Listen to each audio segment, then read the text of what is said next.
Good evening and welcome to Team Talk. I'm Keelan Webster. Let's check on tonight's lineup. It's goals galore involving Kent sides in the FA Trophy. We queue up some quick-fire questions for Barry Hawkins. And will it be a trick or treat for Gillian's stars? But first tonight, Kent's football sides were back in league and cup action across the weekend. Here's a look at how they got on. Faversham hosted South Park in the FA Trophy, and quick as a flash, the home side were in front. Dean Grant with the opener inside the first minute. The hosts were 2 up on 22. Grant, the coolest man in the ground, to lob the ball over the goalkeeper for his second. Smiles all round, but not for long. This Joe Jackson header, his second, as South Park were level before the interval. Jackson completed his hat-trick, and with it the visitors come back on 69 minutes. Again, Faversham failed to deal with him in the air as he nodded home this back post header. South Park made it 4 later in the game as Kieran Lavery delivered this beautiful free kick into the top right-hand corner. There was enough time for Faversham to score again, but not enough time to salvage a replay. Elsewhere, Folkestone triumphed away at Cheshunt. Herne Bay shared 4 goals with Harrow Borough, and Hightown edged out Walton Casuals 3-2. In League One, Gillingham have now gone 7 league games without a victory after losing 2-1 at Fleetwood on Saturday. The result leaves them just 1 point above the relegation places. In the National League, Dover were trounced by Tranmere, but Maidstone grabbed an 89th minute winner to defeat Macclesfield. Dartford and Ebbsfleet secured narrow wins in the National League South. However, Margate suffered a 2-0 reverse at Whitehawk. In the Ryman League Division 1 South, 677 watched Sittingbourne's trip to Guernsey, and also watched as the Brickies fluffed their lines with the score at 0-0. They were made to pay for it at the end of the first half when Dave Rehoy latched onto Matt Loring's through ball to open the scoring. Guernsey secured the points in stoppage time when Ross Allen fed substitute Tom Delamere. Sittingbourne grabbed a consolation courtesy of Stephen Eiter's deflected effort, but in the end went home with nothing. The misery continued for Kent sides as both Chatham and Ramsgate were defeated on home soil. Snooker's Barry Hawkins was back in his home village of Ditton last week as he teamed up with Alresford's new sports franchise, K Sports. We went to meet him and brought along our quickfire questions.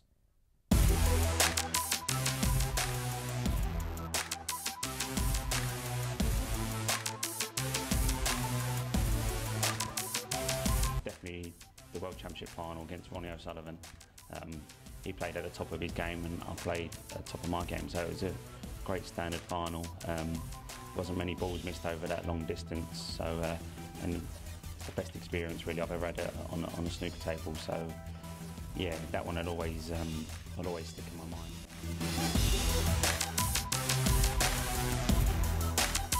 That was one of my best, even though I lost the match, that was probably one of my best performances standard wise.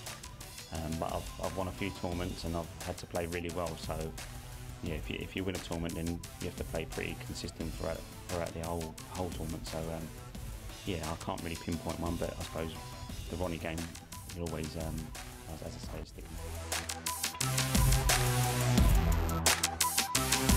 Getting to the Masters final as well. Although I was disappointed to lose 10-1 to him, to Ronnie O'Sullivan again. But I did manage to beat him in the last 16 of last year's World Championship. So that actually is probably one of my best performances, being that I've never beat Ronnie for 14 years, and then to finally do it at Sheffield at the Crucible was well, like a dream come true really. But yeah, no, that's got to be up there.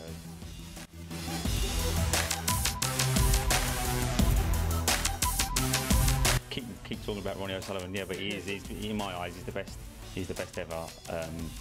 Statistic-wise, maybe not as good as Hendry and Davis, total tournament wins, but in my eyes, he's the most naturally gifted player. And if he had the same head on his shoulders when he was 17 years old, he would have won a lot more tournaments. So, yeah, no, he's the best in my eyes for sure.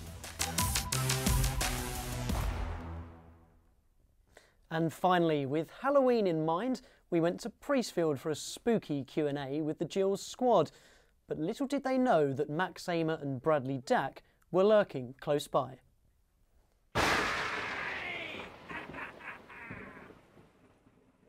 What's your favourite horror film? Favourite horror film will be the Saw films, all of them. They just, yeah, they make me hide behind the sofa every time. I'm one of the worst people for horror films, so they're not great for me. Sorry, mate, I've already got 2 seconds, sorry. Yeah. I'm nearly finished, Nick. Yeah, sorry, just 2 seconds. Nah, Nick. They just some reception, sorry. Nick, mate.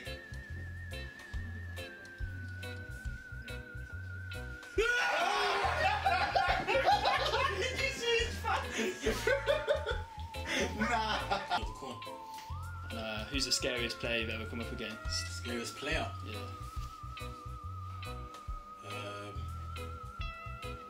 I said Akinfenwa. Sorry, there's no word. Just, you know, your bag's downstairs. Oh, is it? Yeah, sorry, you're right. Sorry, 2 seconds. you want me to work? Yeah, quickly. You're right, just gonna go in there. What do you mean I moved? Hey, I sat there like this. I didn't even move. Who's the scariest player you've come up against?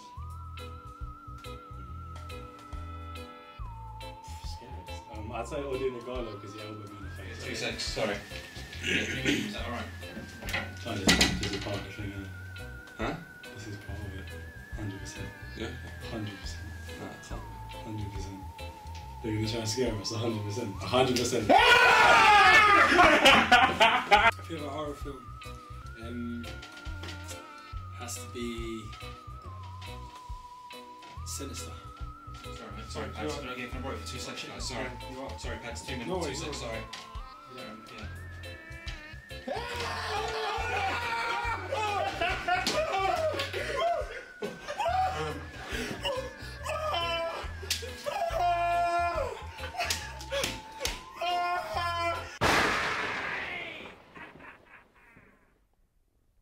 Spooky stuff.